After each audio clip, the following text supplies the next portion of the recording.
welcome back to another spiritual vlog with the Courageous Sage. Today, I'd like to do another book review, this time on the Morals and Dogmas by the Southern jurisdiction of the Freemasons.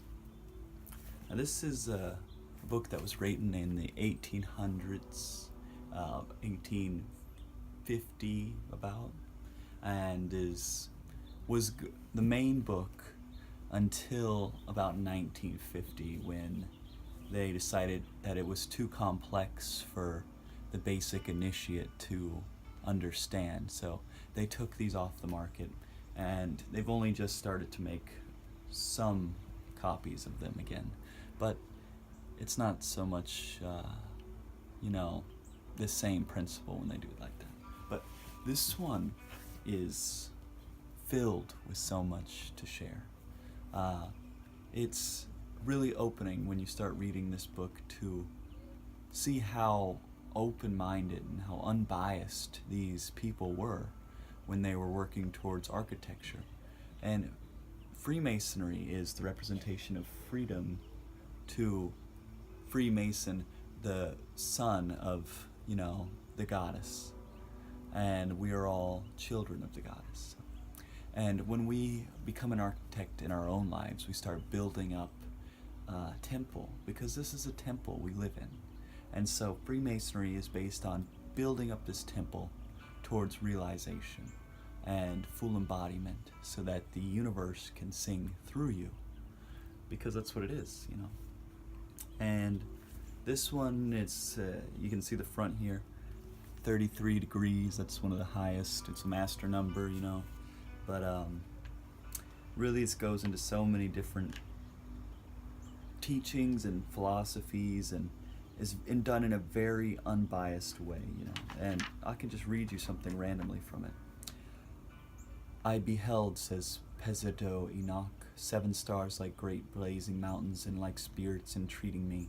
And the angels said, this place until the consumption of heaven and earth will be the prison of the stars and of the host of heaven. There are the stars which overstepped God's command before their time arrived, and came not in their proper season. Therefore was he offended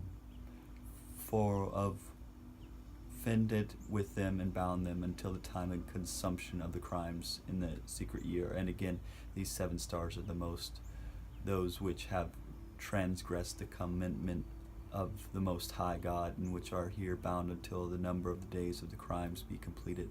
The Jewish and early Christian writers looked on the worship of the sun and the elements with comparative indulgence.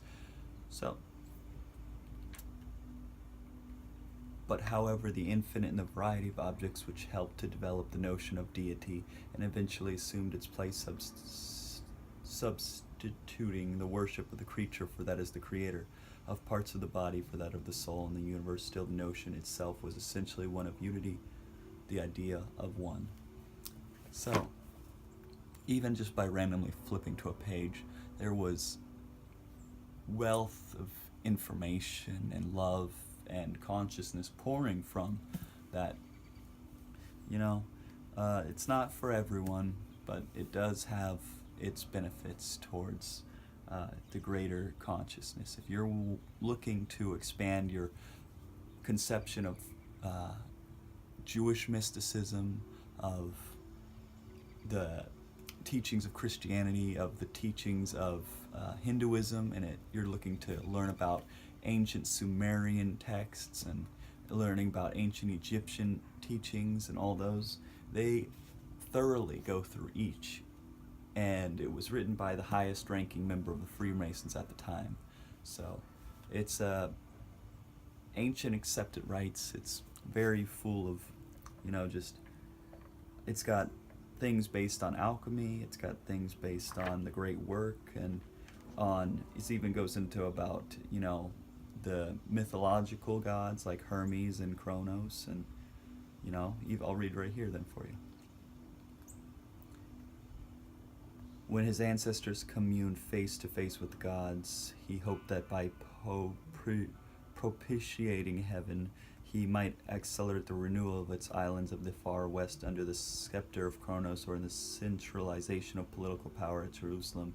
His eager hope we overcame with the terrors of the grave, for the divine power was as infinite as a human expectation, and the Egyptian duly ensulpurged in the Libyan catacombs, and was supposed to be already on his way to the fortunate Adobes under the guidance of Hermes, there to obtain a perfect association and reunion with his God. It's got about schools of Egypt. It's got about things like this.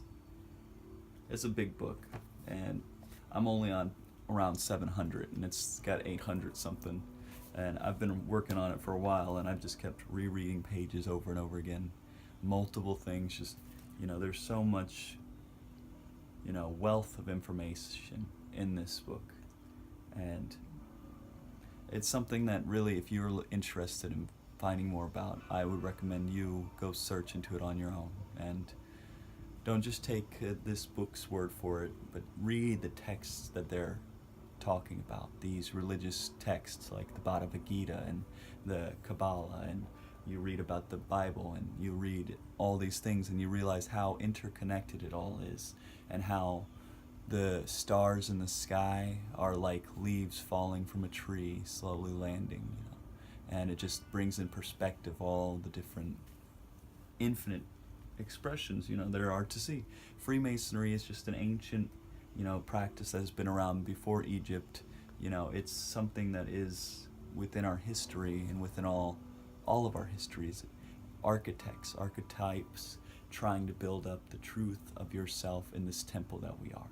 So the more you practice with building up a temple within yourself, the more you can make this temple acceptable for the universe or God or whatever you call it, source energy, to dwell within you.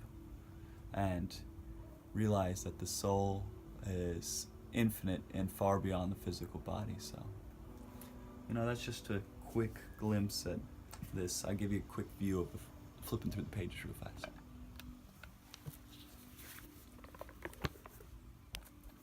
See, very geometry, of course.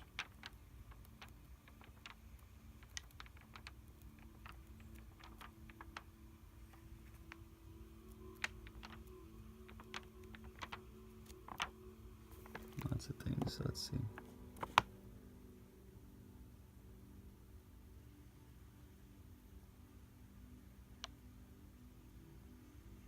Yeah, hopefully you get something from that right there.